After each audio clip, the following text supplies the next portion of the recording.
Central Camera, the iconic store, was set ablaze in the midst of the unrest in Chicago. The owner stood with our own Charlie DeMar that night, providing stunning perspective and a vow to rebuild. Tonight he's back 3 weeks later, and that's where our Charlie DeMar joins us live. Charlie.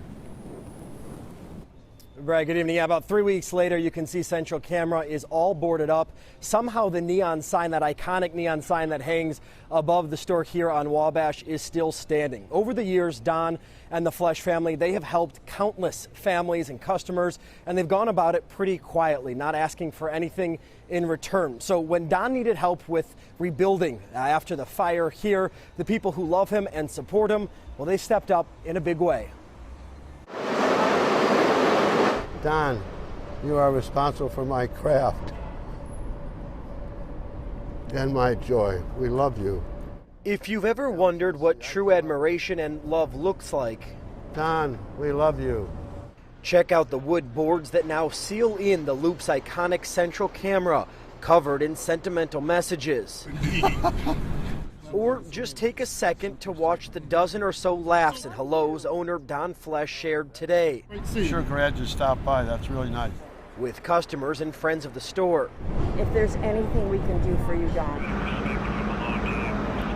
We first met Don about 3 weeks ago. It's what's going on. It's reality, so you deal with it.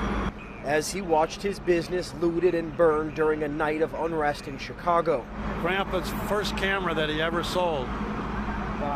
I was able to get that out of the window. He salvaged a keepsake that night, but more importantly, he wasn't upset or mad at the looters, instead providing perspective about what's really important. No, I'm angered about what started it, which was what? Minnesota, that poor guy getting hurt and dying. Well, so many people were happy with the way I talked or what I was signaling and what I was showing. But I don't care about that. I care about that was what I wanted to say. Today, Don is back saying what he wants to say, where he wants to say it, in front of his shop, open on the sidewalk for the first time. And he hasn't lost that outlook. Don doesn't want the people who destroyed the store punished.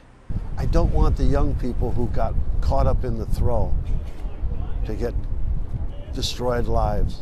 We're going to rebuild it and make it just as good or better. So. Don promised to rebuild the night of. He's sticking to his word, and not much is stopping him. And one of the things that's bothered me the most, wait, we got a train, we got to wait a second. I hear the train a-coming. Hey, train. Well, except for that.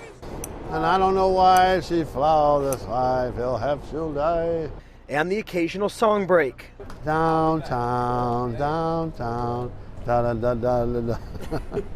In all seriousness, it's the customers. Well, I used to work here when I was a young man out of the Army. Don's rebuilding for. I'm telling you, when I saw it burning, I was in tears. I was angry. I was upset. This is like they're burning my store. This is a nice experience. It's different. Was I looking for it? No. Was I ready for it? No. Did I expect it? And the word I've used the most in the last 3 weeks has been wow. Holy wow.